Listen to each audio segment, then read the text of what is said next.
Países europeus e os Estados Unidos já anunciaram sanções financeiras contra a Rússia. Uma dessas medidas é a remoção de vários bancos russos do SWIFT, a plataforma essencial da finança e do comércio internacional. O SWIFT é o sistema global dominante de pagamentos interbancários do planeta.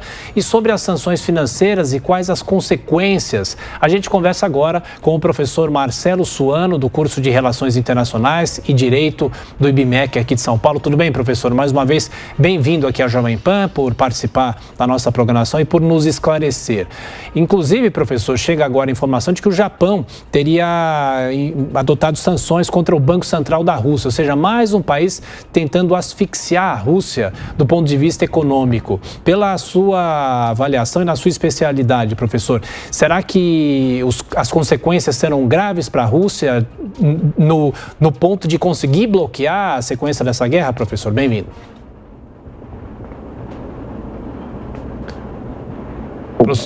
Inicialmente, bom dia. Bom dia. Eu gostaria de cumprimentar a todos, independentemente o apesar desse momento trágico, tá? Bom dia a todos, bom dia mesmo, bom dia a todos os espectadores. Você tocou num ponto que, para mim, a perspectiva é essencial. Certamente, daqui a um período breve, nós vamos encontrar que esse fato que está acontecendo agora, em especial a resposta ou a maneira como a Ucrânia está se comportando, vai ter que ser estudado internacionalmente. Ou seja, nós vamos ter que estudar como um dos modelos de que é um comportamento que configura as relações internacionais do século XXI.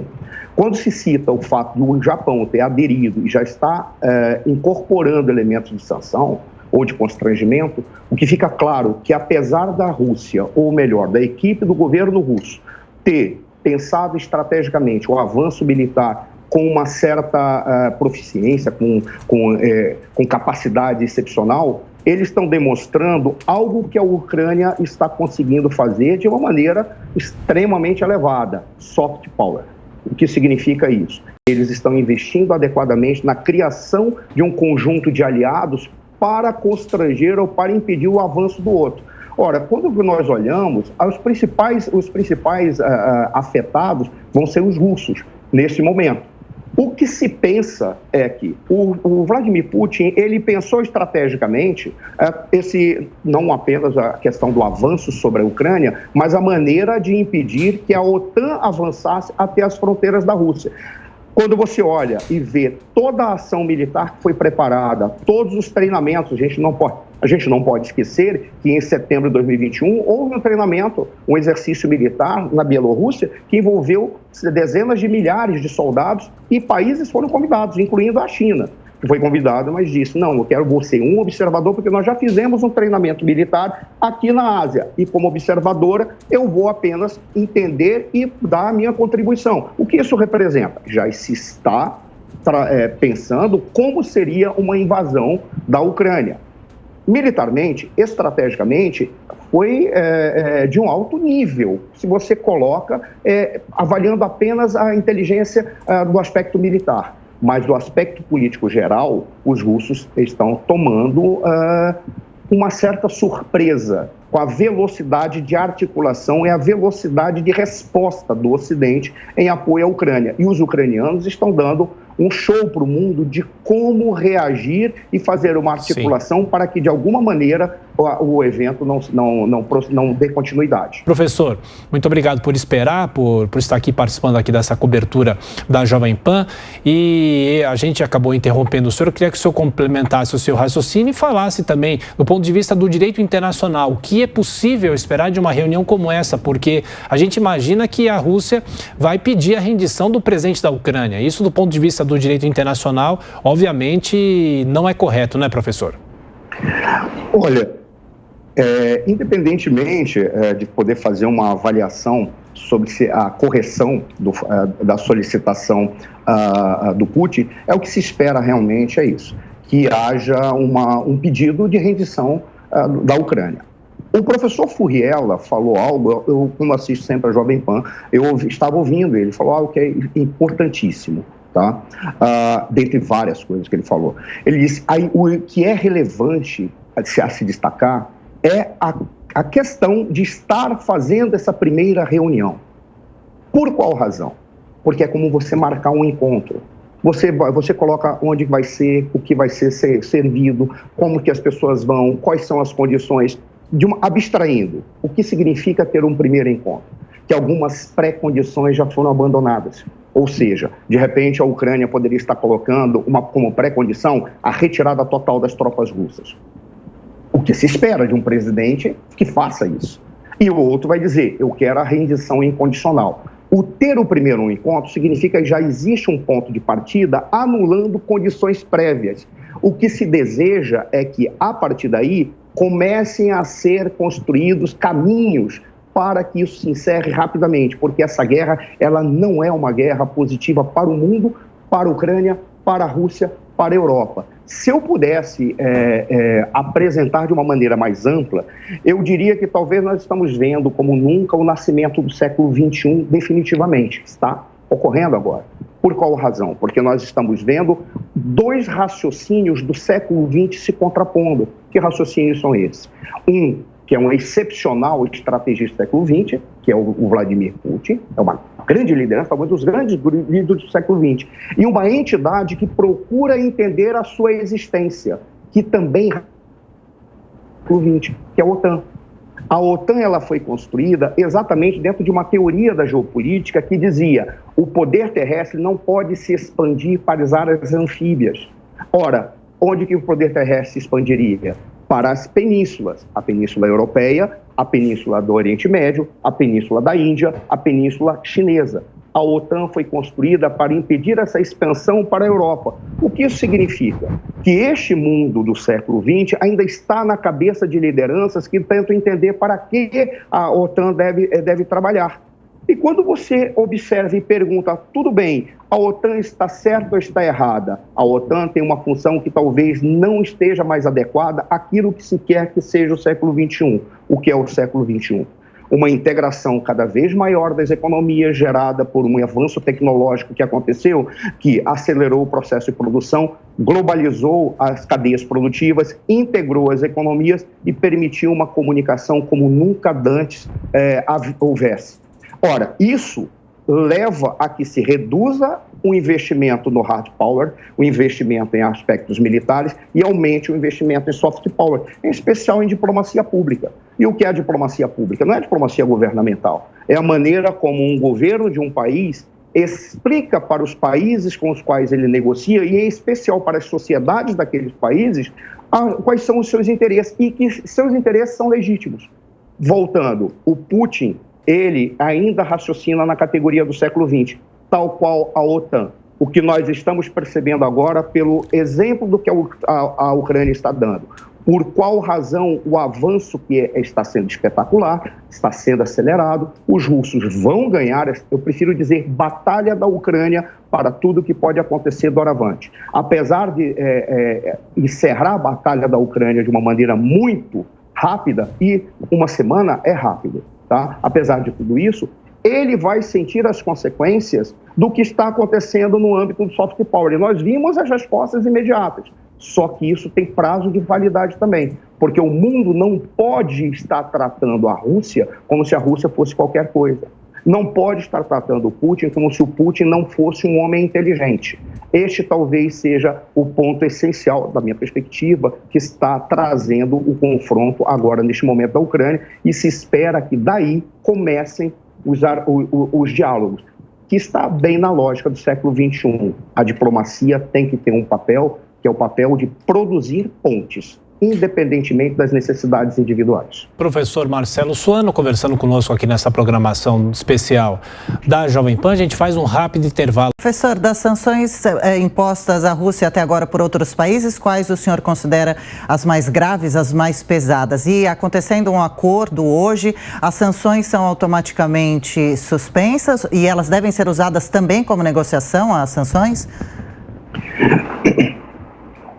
Da minha perspectiva, eu prefiro entender que as sanções, todas elas têm o mesmo peso de gravidade. No entanto, nós vimos anteriormente, em 2014, 2015, que as sanções não produziram efeito, ou se produziram efeito, foram limitados. Por exemplo, quando se fala da retirada da Rússia do sistema do SWIFT, é um sistema de troca de informações para acelerar para acelerar o comércio, para acelerar a parte financeira de qualquer negociação econômica que possa estar sendo feita, comercial, o que quer que seja. Isso vai ter impacto na Rússia? Sim. Talvez isso seja muito impactante. No entanto, os russos já estavam se preparando para isso. Exemplo, eles compraram, tem uma grande reserva de ouro. O Putin, ele trabalhou dessa maneira. Tem grande reserva de ouro, tem mais de 600 bilhões de dólares de reserva. Eles têm já uma articulação adequada com aquele que talvez seja o maior ator no momento a produzir equilíbrio e poder, de alguma maneira, responder positivamente à Rússia, que é a China.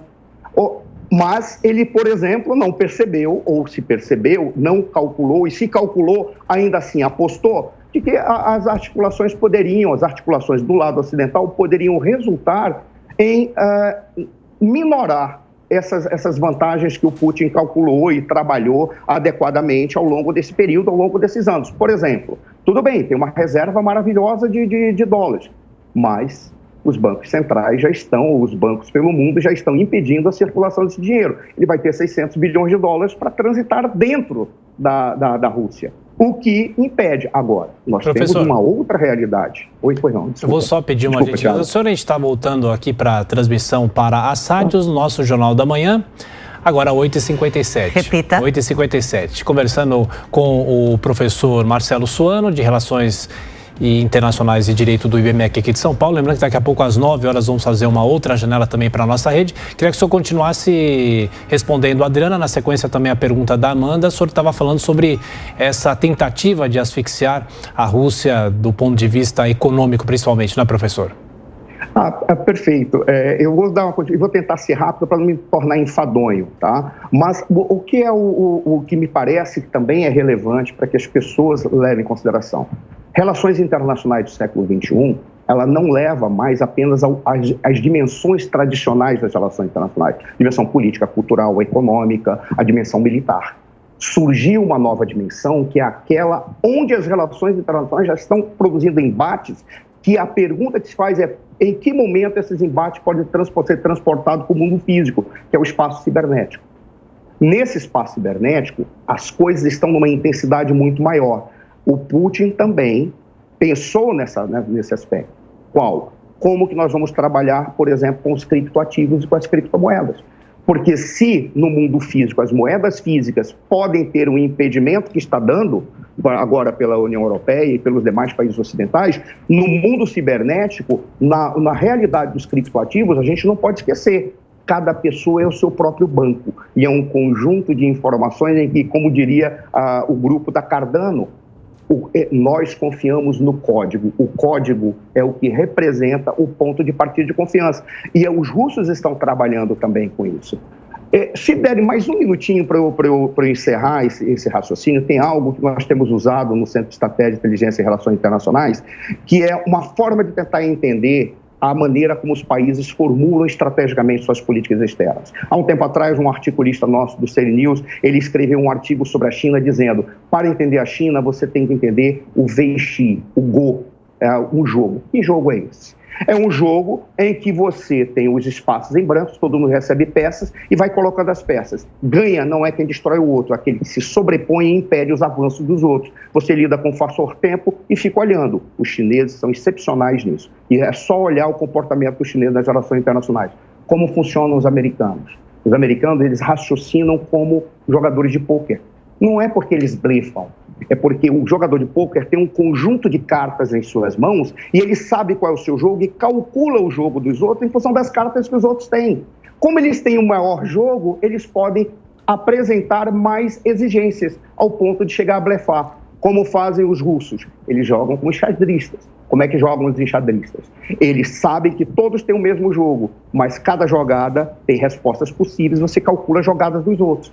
Por que razão eu estou falando isso? Porque a maneira como o Putin está trabalhando é a maneira do enxadrista. Ele está tentando conduzir as respostas para as jogadas que ele quer. O problema todo é que, como ele não é bom em diplomacia pública, ele está perdendo na dimensão do século XXI que ele não conseguiu ainda avançar, que é exatamente na capacidade de fazer soft power, diplomacia, network. Talvez aí ele receba um impacto muito grande e ele tenha que recuar. Nessas reuniões que nós estamos vendo agora, que podem acontecer, nós vamos ter provavelmente recuos dos dois lados, mas o Putin vai ter que manter, em alguma medida, o seu posicionamento. Ucrânia na OTAN, nunca. Espero que os ocidentais tenham sabedoria para não fazer a Ucrânia um campo de passeio, de briga entre dois polos. E os ucranianos, como disse o Kissinger em 2014, devem entender que o papel deles é negociar com os dois, ser a ponte entre os dois lados e enriquecer muito,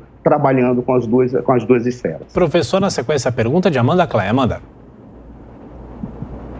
Professor, achei muito interessante esse raciocínio que o senhor vem construindo aqui de como esse soft power, que seria uma representação da política externa do século XXI, vem se contrapondo a esse poder estratégico militar, obviamente político da Rússia, e mesmo a essa expansão da OTAN, que ainda embute um raciocínio do século XX. Então, de repente, um presidente sem experiência política, que é o caso do Volodymyr Zelensky, da Ucrânia, vem se contrapondo e crescendo até como um adversário, de certa forma, à altura do Putin.